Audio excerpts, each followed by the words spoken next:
Os damos la bienvenida a otro episodio de The People Will Talk podcast. Hoy están conmigo, aparte de Enda como siempre. Hola, Enda. Hola.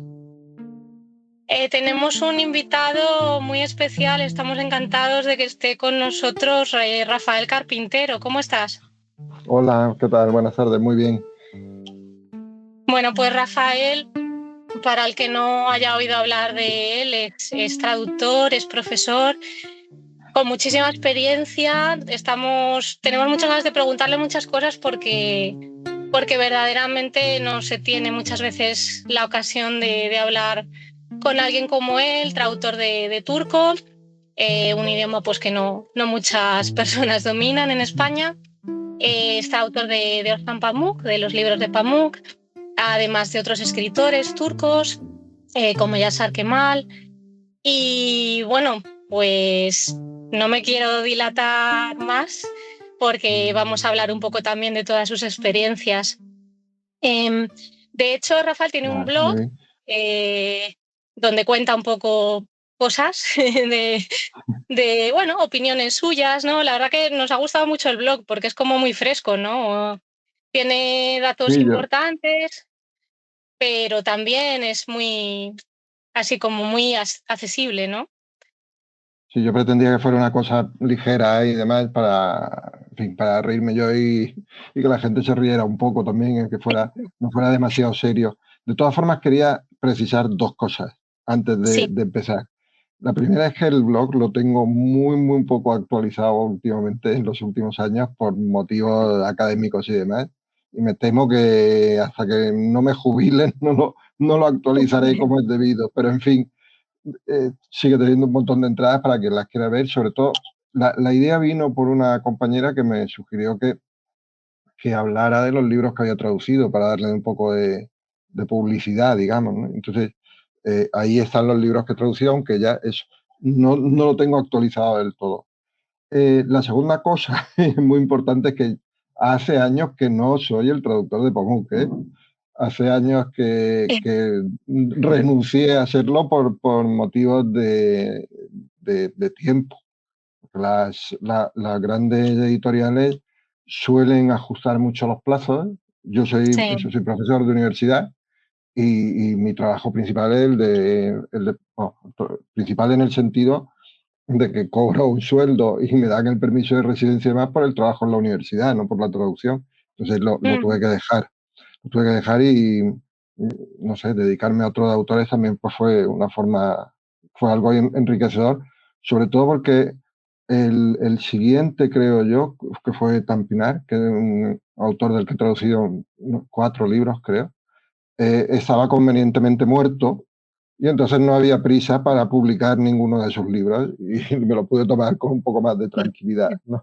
Pero vamos, como Pamuk tiene lo del Nobel y yo fui el segundo, perdón, porque la primera novela que se tradujo de Pamuk se tradujo del inglés, la tradujo Margarita Gandoli, creo. Pues bueno, sí, sigue ahí con la cosa del Nobel el traductor de Pamuk, pues muy bien, pues sí, el traductor de Pamuk. Bueno, pues gracias por las puntualizaciones y Sí, perdón por el... Lo que pasa es que muchas veces no sé como que uno, si hay obras que la han marcado y la ha leído y claro. justo eres el traductor, pues uno se queda con... Y bueno, luego se nos olvida No, además, mencionar que, sí, fueron muchos libros, yo no sé si fueron, me parece que claro, 8 libros que traduje de Pamuk. claro. Y además eso, que se nos olvida mencionar que bueno, que te conocimos gracias a... O sea, personalmente, claro, ¿no? Ya. Que te contactamos, mejor dicho, Sí, gracias a Mario Grande, que es uno de nuestros sí, autores, que le mandamos un saludo desde aquí y que tiene una opinión muy alta de ti. Y bueno, ah, pues pues muy como al bien, hilo te lo de hablar de agradezco que eras mucho. traductor de FAMU, pues De todas formas, también además es el único autor del que cobro regalías, del que cobro royalties, cobro por Estambul, algo así como, no sé, 50 o 60 euros al año. tremendo. Sí, ya me puedo echar a dormir. Solo por eso ya es lo más destacable. Sí.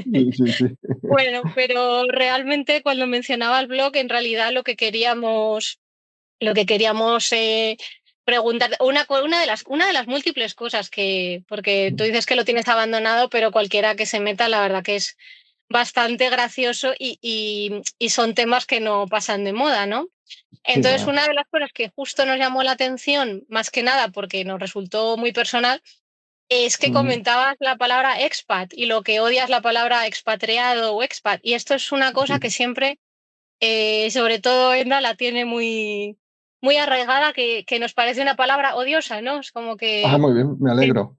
Sin duda. Me alegro, me alegro de que la odie también. Sí, porque no sé, da la impresión de que vivimos en una época, vamos, no da la impresión, vivimos en una época en que todos son eufemismos y todos son eh, darle vuelta a la realidad sin entrar en ella. Y lo de expat concretamente me parece odioso, sobre todo por la reunión de expats y no sé qué. Bueno, ¿qué es eso? O sea, yo soy un emigrante. Es decir, yo Claro. me vine a Turquía a trabajar en un trabajo, que por supuesto no es un emigrante eso, como el de Venta Alemania Pepe ahí con Alfredo Landa, ni nada de eso, como los pobres que se iban a Alemania. No, no es lo mismo. Pero yo no he venido aquí enviado por una empresa española cobrando un sueldo millonario. Eso puede que sí sea un expat. Yo no, yo he venido aquí a trabajar en una universidad local con un sueldo local, etcétera, etcétera. Entonces yo me considero, no soy clase obrera, porque no soy obrero, pero sí soy clase trabajadora. Entonces, por asalariado. Entonces, esa idea de los expats como gente toda muy joven, que tampoco lo soy, muy guapos y que están todo el día de fiesta, no sé, lo veo bastante odioso. Entonces hay, no sé, y otras palabras también que aborrezco, como lo comentábamos en algún momento. Yo sé, por ejemplo, todos los calcos directos del inglés, que parece que no podíamos vivir sin ellos, y de repente hay dos palabras que entraron, no sé si fue el año pasado, hace 2 años en el diccionario, como son serendipia bueno, la otra, y resiliencia, que es que por cómo hemos podido vivir tantos siglos sin ellas, y de repente es que son fundamentales, ¿no? Me parece un poco tontorrón y ya, cada cual tiene sus manías, ¿no? Con eso. O no sé, otras modas, hay algo que odio profundamente, que es la desaparición, la extinción del verbo oír. Ahora todo es escuchar. Todo, escuchamos un ruido. ¿Cómo vas a escuchar un ruido? Oiga. Y se está trasladando al ver y al mirar. Es cada vez más común encontrarse escrito, sobre todo, alguien que dice, miraba la televisión. ¿Cómo que miraba la televisión? Estarías viendo la televisión. ¿Qué vas a mirar? Como mis pobres estudiantes que dicen en sus redacciones, estaba mirando el televisor. ¿Cómo que miraba el televisor? Hijo, pues, ese tipo de cosas, ¿no? Bueno, Rafael, ¿hay alguna característica del turco como idioma que te parezca que era especial juego, o al contrario, que te dé quebraderos de cabeza? Son las dos cosas juntas. Que, Dan juego y dan quebraderos de cabeza. El, el turco es una lengua que no tiene nada que ver con el español. Entonces, no, pero nada, nada, en absoluto. O sea, funciona totalmente distinta. Entonces, es muy complicado muchas veces ponerlo en español, pero a la vez también te da mucha libertad para ponerlo en español, porque es que no puedes reflejarlo igual. Es decir, hablábamos, el turco es una lengua aglutinante, eso significa que tú tienes una raíz para una palabra y luego le vas añadiendo sufijos que van cambiando la característica morfológica de la palabra y la categoría también, ¿no? Entonces, es como, no sé, ¿qué puedo decir? Como decir desertificación, por ejemplo, ¿no? Tú tienes desierto, de desierto, que es un sustantivo, sacas desertizar, que es un verbo, y de ahí sacas un sustantivo abstracto, que es desertificación, por ejemplo. Ese mecanismo, que en español lo usamos de forma muy sencilla, en turco es tremendo. Es tremendo porque es complicadísimo, porque se pueden meter muchísimas cosas. Pero lo peor es la sintaxis, porque la sintaxis no funciona como en las lenguas romances, como en las lenguas indoeuropeas, perdón, por oraciones complejas con nexos, sino que se hace a través de gerundios, participios, infinitivos que tienen desinencias de persona y demás. Y entonces, en lugar de hacer una frase compleja, pues se hace como una frase simple, con esto como si fueran complementos. Entonces, por ejemplo, si yo dijera, me gusta que comas patatas en español, en turco tendríamos que darle toda la vuelta a eso, porque sería algo así como patatas, tu comida, es mi gusto, o algo así. Pues un ejemplo muy sencillo y muy mal puesto, pero es un poco para que os hagáis idea de que no funciona con ese que entonces cambia el sujeto, sino que se monta a través de eso, de infinitivos o de gerundios o de participios presentes, pasados, futuros, con desinencias personales, etcétera. Y es, por cierto, me acuerdo de repente que en la revista de hace años publiqué un artículo sobre eso y lo llamaba La pasión por la rompecabezas o algo así. Y eso, es como un rompecabezas, como un puzzle con piezas. Entonces tú tienes las piezas, tienes la figura que quieres hacer, pero las tienes que reordenar de otra forma totalmente distinta. Entonces, eso te vuelve un poco loco, pero también te da libertad porque tú lo reorganizas un poco, no voy a decir como te dé la gana, pero sí como crees que es más conveniente para que se entienda lo que se pretendía decir originalmente, pero sigas teniendo bastante libertad, sobre todo eso, de reorganizar y demás. Y con el vocabulario pues pasa lo mismo también, es un vocabulario muy distinto. Eh, Ahora estoy traduciendo una novela que hay mucha gente que grita, entonces hay distintos tipos de gritos, pero que no corresponden exactamente a nuestros gritos. Y entonces los puedes manejar un poco. El problema es que como la frase turca va completamente al revés que la española, muchas veces te encuentras con que cosas que tendrían que ir después en español ya han ido antes en turco, ¿no? Sobre todo oraciones adjetivas que no saben muy bien cómo colocarlas. Y ese es el gran problema del turco, en mi opinión. Oye, cantidad de información súper interesante, la verdad. Porque si ya traducir, pues siempre es un ejercicio, ¿no? De montar, ¿no? Y montar el rompecabezas si se quiere hacer bien, pero claro, ni punto de comparación, algunas lenguas Ah, romances, ¿no? Que yo siempre pienso mucho en el ejemplo del chino, ¿no? Sobre todo el chino escrito, que como va con caracteres y demás, pues al hacerlo en español tienes que hacer. Me estaba acordando de una conferencia que fuimos muy interesante sobre una estrofa clásica china que eran 5 caracteres por 5 caracteres y quedaba un cuadrado como en plan sudoku. Pues claro, eso como lo traduce al español.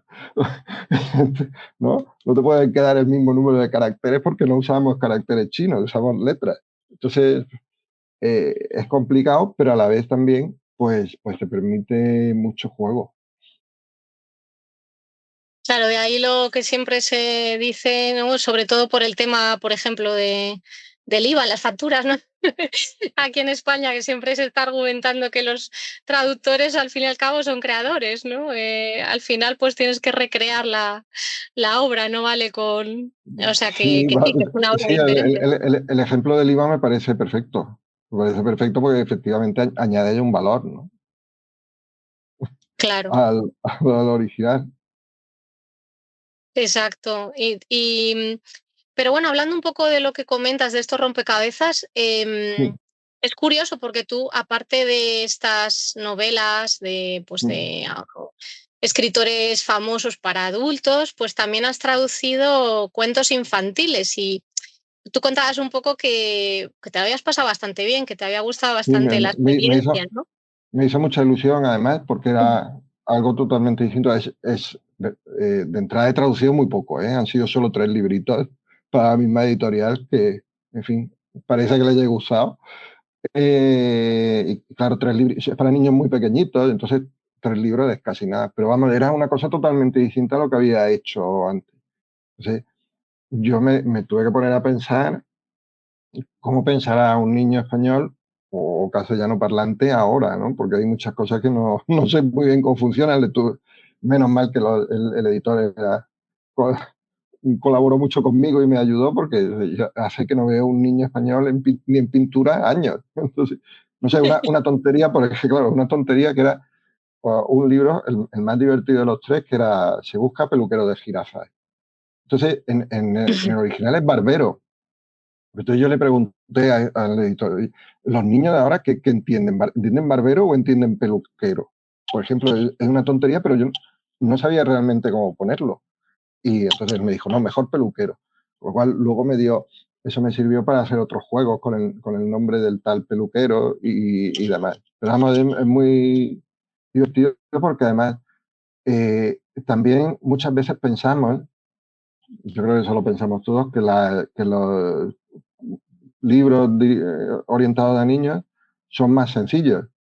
Eh, es decir, que tienen un lenguaje más sencillo, digamos. Y a lo mejor tienen un vocabulario más sencillo, no digo que no, pero desde luego lo que no tiene es una sintaxis más sencilla, es igual, más o menos.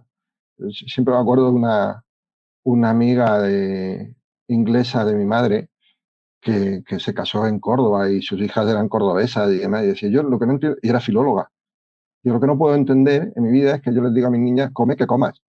El primero un imperativo y luego le meto un subjuntivo ahí, extraño, ¿no? Porque claro, los niños lo usan, no piensan que es un subjuntivo, etcétera y tal, ¿no? Pero vamos, lo usan. Por cierto, hablando de cosas que se odian y de los expats y todo eso, uno de los problemas que tengo yo en clase con los estudiantes son cuando vuelven de Erasmus, los que van, vuelven con una fantasía de lo que le dice la gente impresionante. Y el otro día, una estudiante me dijo muy seria que sus amigos que había conocido no sé, en Salamanca creo que era, que le habían dicho que en español el subjuntivo ya no se usaba. Dijo, ole ahí, que te sueltan eso de repente y se quedan tan contentos. Yo le dije, mira, lo que ocurre es que no son conscientes de que lo usan, pero usarse se sigue usando, por supuesto. Sí, yo eso también lo he oído, pues no sé, las nuevas generaciones por algún motivo piensan que el subjuntivo no existe, es una cosa muy rara. Pero dicen, come que comas, ¿no? Entonces, ya ahí lo están Total. usando, muchachos. En fin. Y nada, también al trabajar con cuentos para niños tan pequeños, te apoyas en las ilustraciones, ¿no? Que están muy bien porque son muy graciosas y demás, que fue uno de los problemas que tuve con este de las jirafas, es que en el original es de un mexicano, el peluquero de las jirafas que ha desaparecido, es un mexicano que en turco se llama Surafos Berberos. Es decir, viene de barbero, berbero del apellido y Surafos de jirafa. Claro, ¿cómo pones tú eso en español sin meter la pata o que te salga algo racista o algo así, ¿no? Entonces, pues también fue divertido intentar buscar un nombre para ese señor y que no quedara mal, ¿no? Y bueno, y hablando de libros, Mm.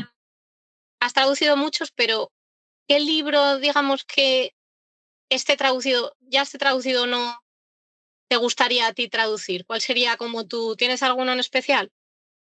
Sí, claro, tengo tres que no han sido traducidos, por lo menos. Uno que ha sido traducido y otro más.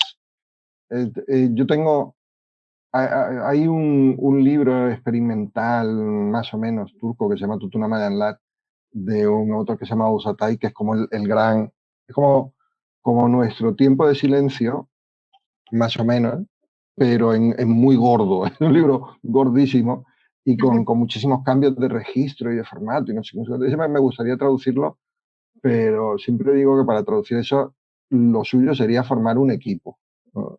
Entre varios, pues hacerlo porque realmente es un libro muy gordo, muy largo, muy complicado y demás. Eso es uno. Otro que tenía intención y luego no lo hice porque se metió la vida por medio de otros libros, que es traducir el libro de Corcut, que es es como un cantar de gesta, llamémoslo así, como un cantar de gesta muy antiguo, que se descubrieron los manuscritos a mediados algunos por lo menos en parte a mediados del siglo pasado y demás. Y está muy bien porque son como historias fantásticas, medievales y demás, con un turco no excesivamente distinto del de ahora, aunque sí, pero vamos, accesible. Tiene parte de en prosa, parte de en verso. En fin, sería algo interesante de eso. De hecho, lo planteé como proyecto en algún momento, pero luego no salió la cosa. Tengo también hay eh, un autor de Esmirna, ¿cómo se llama? Ahora no me acuerdo el nombre, que tiene un libro precioso que es así como muy borgiano y demás, que se llama el Atlas, los atlases, el Atlas de los mapas neblinosos o algo así, y brumosos mejor. Y es muy interesante y me gustaría hacerlo algún año, pero es un libro muy complicado. Y luego yo empecé el turco porque yo estudié en la Universidad Autónoma de Madrid, la carrera era árabe, islam y estudios orientales. Entonces, en quinto, entonces eran 5 años de carrera, teníamos que escoger entre turco o persa y yo escogí turco, ¿no? Entonces seguí un poco por el turco y la tesis que hice pues era un análisis de una colección de cuentos de un autor turco, evidentemente, que como no estaba traducido en español, pues traduje una versión para el tribunal como apéndice de la tesis. Y no se ha publicado. Eh, y me gustaría que algún día tener la oportunidad de publicar eso, corregir la traducción, porque entonces fue la primera cosa que hice y era como muy académica, muy literal y todo eso, habría que corregirla bastante y conseguir publicarlo, ¿no? Porque es ahí un trabajo hecho y ya está. Y luego estamos haciendo con los estudiantes una serie, un proyecto también de formación de traductores literarios, y es español turco, turco español. Entonces, del español del turco al español, perdón, hemos estado traduciendo algunos textos y demás que me gustaría que salieran. Algunos son de cuentos tradicionales. Y luego teníamos de un taller también una antología de un poeta publicado en España, en parte, que es Orhan Veli, que también me gustaría que salieran, porque además eso, o en ese proyecto, lo que yo buscaba eran autores que fueran de derecho público, es decir, que hubieran muerto hace más de 70 años y que fuera posible traducirlos, perdón, publicarlos sin problemas, ¿no? Entonces tenemos ahí ese material y esos textos que yo creo que sería interesante que salieran. Pero bueno, eso con el tiempo. Te hemos preguntado un poco así como diciendo, bueno, igual lo tiene, igual no, pero tienes un montón de proyectos que te gustaría publicar. Claro, el problema que yo tengo con todo eso, o que supongo que tenemos todos, con cualquier trabajo, lo que sea es que tú tienes la idea, lo vas llevando o lo vas desarrollando un poco y de repente se mete otra cosa por medio, ¿no? En mi caso, el meterse otra cosa por medio es que te propongan un libro. O a mí me dicen, pues, ¿te interesa publicar esta novela? Bueno, ¿estás disponible para traducir esta novela? Yo digo que sí, claro. Pero eso me supone normalmente, digamos, una novela, la que estoy traduciendo ahora, por ejemplo, me parece que son casi 400 páginas, para mí esos son mínimos 6 u 8 meses de trabajo, porque lo combino con el trabajo en la universidad. Entonces, prácticamente yo voy, digamos, a libro por año y no me da más para hacer otras cosas. Sobre todo porque si te lo proponen, pues no hay problema. Te lo proponen, lo traduces, pum, lo cobras y adiós. Pero si quieres tratar de publicarlo tú o que te lo publiquen, pues tienes que ponerte en contacto con las editoriales, recordárselo, que les guste, que no sé qué. En fin, es más complicado y requiere más tiempo, ¿no? Y con todas las cosas y papeleos que hay que hacer en la universidad, pues se le va a uno el santo al cielo. Por ejemplo, los poemas de Stuart Hambelly, hicimos como digo, una especie de pequeña antología y están ahí traducidos y demás, los mandamos a la autoridad competente y a Dios muy buena. Y de vez en cuando les escribo, pero claro, cuando me acuerdo o cuando alguien me pregunta, oye, ¿qué fue de eso? Pues entonces les vuelvo a escribir, me dan la callada por respuesta, pero bueno, es más complicado intentar proponerlo tú, ¿no? Claro. Una cosa que nos surge porque nos estamos quedando un poco, estamos llegando un poco hacia el final, es una pena porque es que hay muchísimas cosas que comentar, así que a lo mejor tenemos que hacer en algún momento Un segundas partes que sí apéndice. que sean buenas. Em, pero una cosa por la que tenemos mucha curiosidad, porque acabamos Sí, de terminar de leer Nieve. sí. em, y bueno, nos ha surgido un poco curiosidad en torno al tema de, bueno, no voy a mentir, lo hemos leído en inglés por distintas razones, pero, pero Muy bueno, mal, al muy fin y al mal. cabo, muy mal. No, pero ahora me ha entrado la curiosidad de que habrá que leérselo en español para comparar. Pero al fin y al cabo es lo mismo, ¿no? Porque bueno, está el tema lingüístico de la palabra Sí, nieve, ¿no? Que es sí. car, bueno, no sé cómo se pronuncia, pero se Claro, escribe como se lee, no tiene mucha complicación que eso es Car. car Sí, tal cual, ¿no? Es en Cars, y el protagonista se llama K y juega ahí con Claro, todo eso, sí. claro, con lo cual eso, claro, eso tú lo comentas. Por Sí. ejemplo, en tu blog tú comentas eso claro, que se pierde, ¿no? Porque ¿qué haces? No, No. no puedes cambiar el nombre de la ciudad y tampoco puedes. Entonces, cosas así. Además, eh, tampoco el nombre del protagonista porque se refiere sí, o está relacionado con el personaje de Kafka, etcétera, ¿no? Entonces, la relación se pierde, claro. Sí. claro, entonces todas estas cosas que, por ejemplo, un profano, ¿no? Pues alguien que no sepa turco, lo lee y, por ejemplo, pues ahí sí que es verdad que algunas veces nosotros hemos comentado que, pues yo qué sé, la nieve parece muy importante, pero luego como que está más ausente. Sin embargo, tú si Mm. estás leyendo constantemente la misma palabra y ese juego de palabras, pues es otra cosa. Entonces, un El poco la duda silencio de que la nos nieve. surge, ¿el qué? El silencio de la nieve, me acuerdo que había un capítulo que era así, se Sí. llamaba así. Claro, entonces sale muchísimo y como que en español como que claro, se te pierde, pero en turco la persona que lo Mm. esté leyendo está constantemente, ¿no? Esa cacofonía en cierta manera. Y otra cosa también es el tema de los nombres, ¿no? Que Mm. curiosamente esto nos lo comentó un poco Mario, no podemos atribuirnos todo el crédito, pero el tema de los nombres, ¿no? De que, pues yo qué sé, Mm. una de las dos de las que está enamorada del protagonista, pues un nombre significa seda y el otro terciopelo, ¿no? Sí.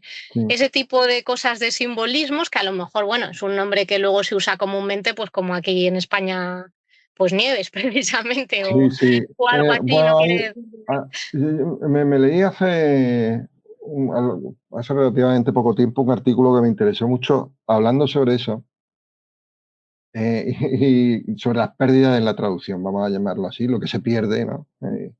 Que lo que decía el Robert Frost y demás, pero en fin, bueno, y lo relacionaba con las valencias en química. Es decir, ¿con cuántos otros elementos se puede combinar este elemento? Entonces, según eso, tú ves ya si la posibilidad de traducirlo o no existe y sobre todo si vale la pena. Es decir, en el caso iba a decirlo en turco, Ipek y la otra, no me acuerdo cómo se llama, de las hermanas de esta Seda y Terciopelo, realmente da bastante igual que sea Seda o Terciopelo.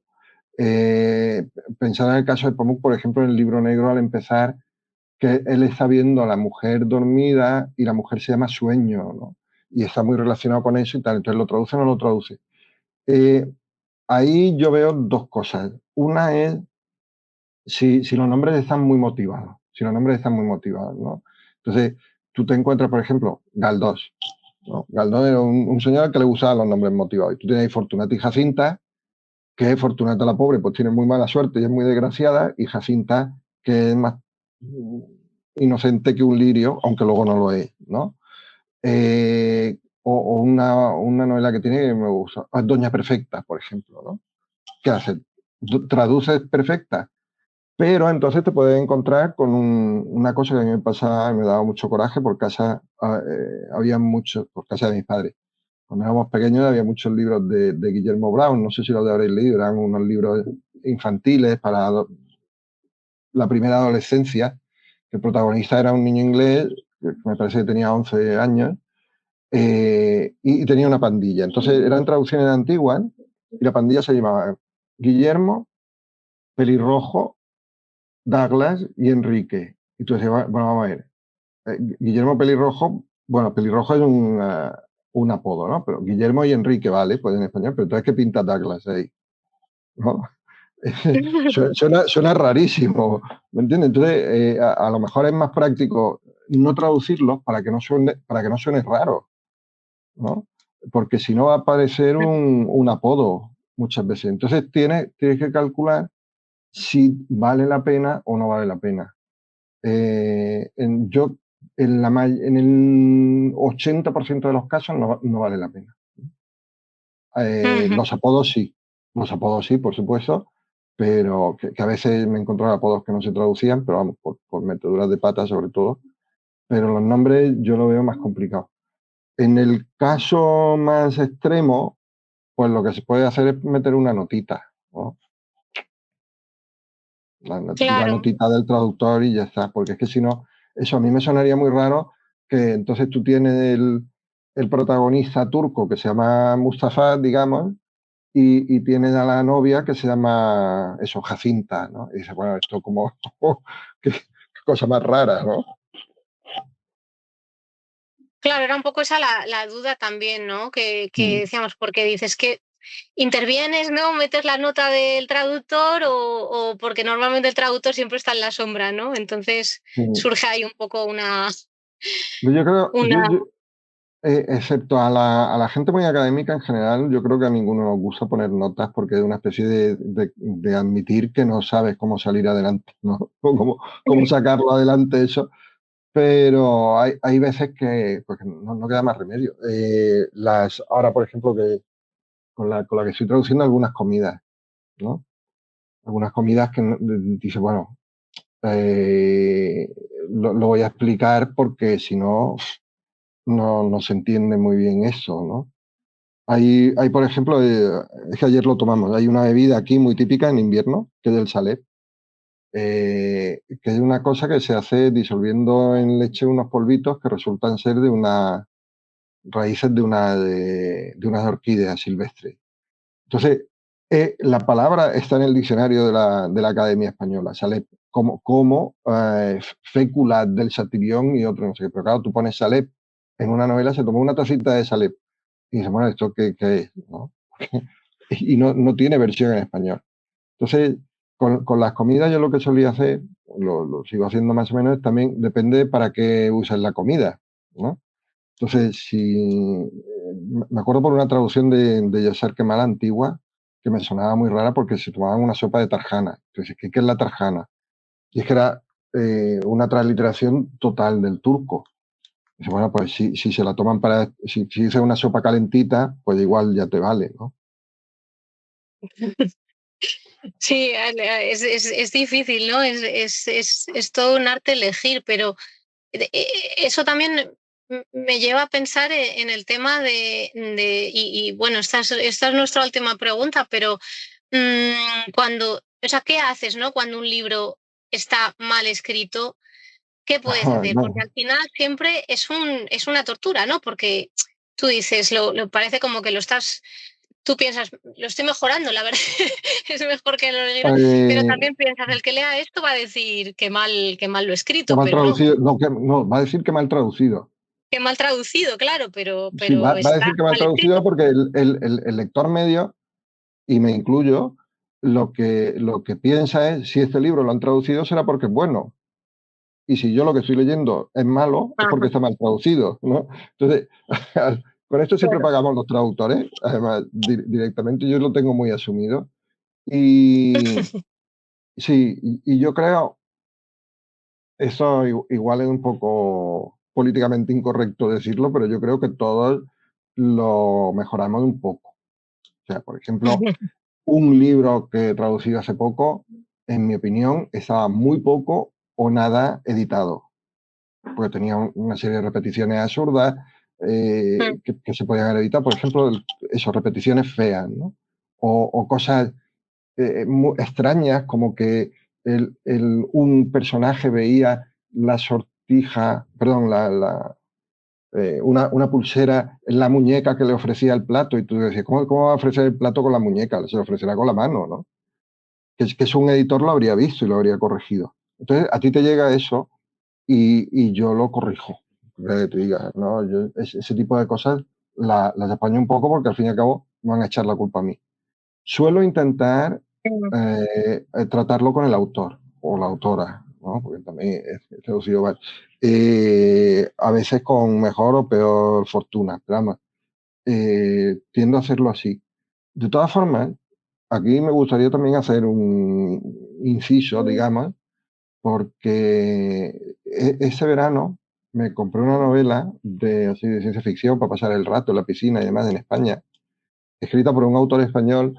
La novela era muy, muy, muy entretenida, me gustó un montón, pero parecía mal traducida del inglés y estaba escrita en español, en el original. Es decir, estamos tan metidos en los malos calcos del inglés que autores españoles en el original ya te lo meten, ¿no? Dices, bueno, yo lo que pensaba era, yo esto no lo haría en una traducción, ¿no? Aunque el original fuera así. Claro. Porque al Sí, fin y al sí, cabo no, eso te van a hacer responsable a ti, ¿no? claro, claro, pensarán, este ha traducido directamente, no, palabra por palabra. Sí, es verdad que eso Claro. pasa Y me últimamente, ha sí. pasado, ¿eh? Y eso me ha pasado con Nieve, concretamente con unos mexicanos que decían que claramente la había traducido del francés, que no. Anda. Pero sí, era por un párrafo que había ahí que a ellos les sonaba como traducido del francés. Pues muy bien, ¿qué quieres que te diga? Sí, sí, bueno, opiniones. Hay un dicho en inglés sobre las opiniones, sí. Todo el mundo tiene Sí, una. Pues Rafael, se nos ha quedado alguna pregunta en el tintero, pero para la próxima vez, si no te muy has bien, cansado mucho de cuando queráis. nosotros. No, que va, encantado, porque además, como decía, hay pocos traductores del turco y pocas traducciones del turco, entonces está bien. Bueno, Todo lo que sea difundir un poco la literatura turca me parece estupendo porque hay cosas que están bastante bien. Es una sí. pena porque el sistema editorial español y de distribución de libros es tremendo y desaparecen los libros para siempre. Es decir, lo que tú comentabas de Yasser Kemal, los libros que yo traducí de Yasser Kemal, no se encuentran. Es imposible, es Ya. imposible. Han sido Bueno, destruidos. Porque a los menos 3 mal que ahora años está de... cambiando el modelo, eso es lo que estamos intentando, cambiar un poco Claro, el modelo y sí, que al final un libro pues nunca perece, ¿no? Siempre, siempre es claro, válido, siempre se puede claro, releer. pero si no tiene recorrido ni nadie sabe que existe, pues es una pena. Claro, claro. Ahora hay que aprovechar que hay muchos medios digitales para poder seguir, ¿no? No Claro. depende solamente de tenerlo impreso. Pues nada, por mi parte, muchísimas gracias, la Muchas verdad, gracias a vosotras.